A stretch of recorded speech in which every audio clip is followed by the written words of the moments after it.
Le Ramadan arrive dans une poignée d'heures, une occasion unique, une période inoubliable, propice au changement et à la réussite. Mais beaucoup de personnes appréhendent ce mois particulier. Non pas parce que le Ramadan est une chose qu'ils n'aiment pas, mais parce qu'ils ont peur de ne pas être à la hauteur de cette occasion unique. Voici donc 5 conseils pour réussir ton Ramadan. 5 conseils qui, je l'espère, te permettront de devenir quelqu'un de meilleur. Premièrement, préserve-toi de la télévision et de la musique et de la perte de temps dans ce qui ne t'apporte rien.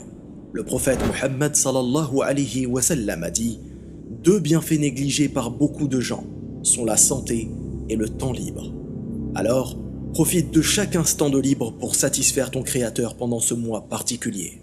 Deuxième conseil, lis le Coran et médite-le, même si tu ne sais pas lire l'arabe. Et si tu ne peux pas le lire, écoute-le seul ou à la maison pour en faire profiter toute ta famille.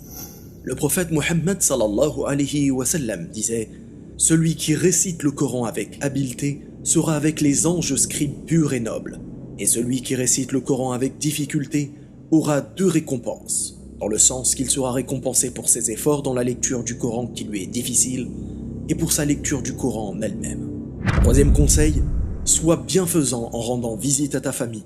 Renoue les liens rompus avec tes voisins, tes amis et tes proches.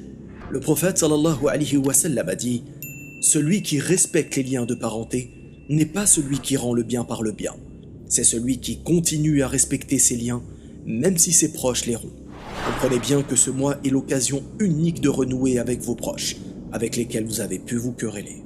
Quatrième conseil, offrir un repas à un jeûneur. Le prophète Mohammed sallallahu alayhi wa sallam a dit « Celui qui donne au jeûneur de quoi rompre son jeûne aura la même récompense que lui, sans pour autant diminuer la récompense du jeûneur. » Il est important de préciser que ce jeûneur n'est pas forcément une personne nécessiteuse. La seule condition est que la personne jeûne, qu'elle soit riche ou pauvre, vieille ou jeune, blanche ou de couleur. Enfin, 5e conseil, approfondis ta religion par la lecture d'un livre sur l'islam ou en écoutant des conférences. Le prophète Mohammed sallallahu alayhi wa sallam a dit « Les anges déploient leurs ailes pour celui qui étudie la science pour faire plaisir à la demande d'Allah. » Je profite de cette occasion pour vous dire que tous les jours pendant le mois du Ramadan, des lives auront lieu sur la chaîne Minute Islam à 19h30. Le livre « Les leçons importantes pour la communauté » y sera lu.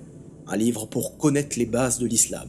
Petit bonus, 6e conseil, veille la nuit du destin ou mieux encore, les 10 dernières nuits impaires. Abu Hurayra radhiyallahu anhu rapporte les propos suivants du prophète Mohammed sallallahu alayhi wa sallam. Quiconque veille en prière la nuit du destin avec foi et conviction aura tous ses péchés passés pardonnés.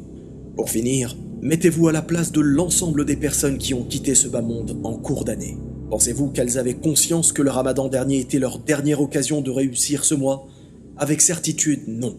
Alors, profitez de cette occasion unique pour faire de vous une personne meilleure une fois ce mois terminé. Wallahu a'lam, barakallahu fikum, wassalamu alaykum wa rahmatullah.